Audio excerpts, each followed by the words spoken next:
Hi, I'm Laura from Pointe Pilates, and today I'm going to be talking you through some short box series exercises.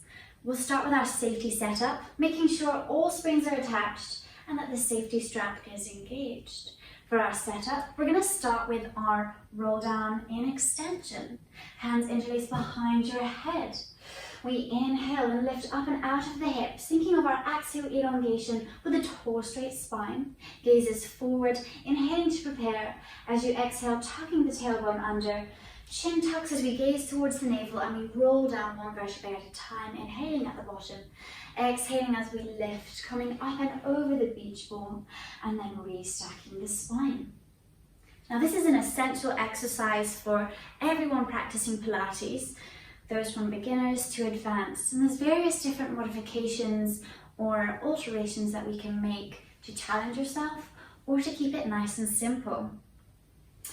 With our extension, if you have open hips, you can come all the way back, really finding that deep extension as Rachel would demonstrate, and then we exhale to come all the way back up. So we can change the range of motion to suit your body here. Next, moving on to our same exercise, roll down, but this time we'll have a straight spine. Introducing the pole, we lift it up and overhead to feel that lengthening and that extension through the spine. Again, we inhale nice and tall, gazing forward. We then exhale and hinge from the hips with a tall, straight spine, using our core coming down to our challenge point, inhaling and exhaling to come back up. Again, deep core control here. Spine flexibility, hip flexibility, a lot going on, and we want to drive this from the core without using the feet to rely on the strap to do this exercise for us. So that's a challenge in itself here. Moving on to our lateral flexion, targeting our obliques, hands come up behind the head, again lifting up and out of the hips, tall straight spine.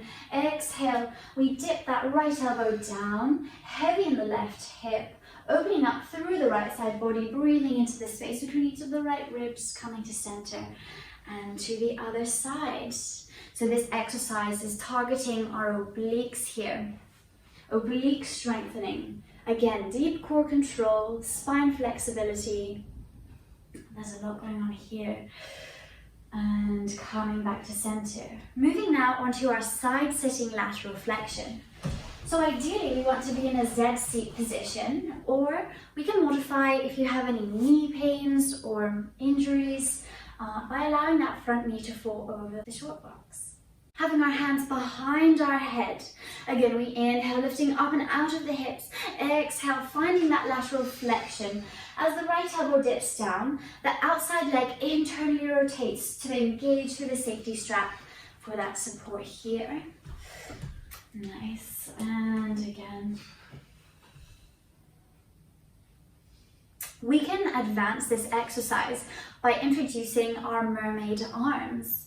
This time, as we find our lateral flexion, the top arm comes overhead and the bottom arm crosses the body.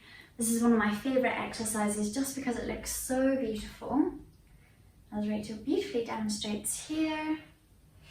Adding on even further, if you really want to challenge yourself, you can extend the arms up above your head, frame the face with the elbows, with the hands above your head. This really turns the core on, abdominals engaged to keep yourself supported here.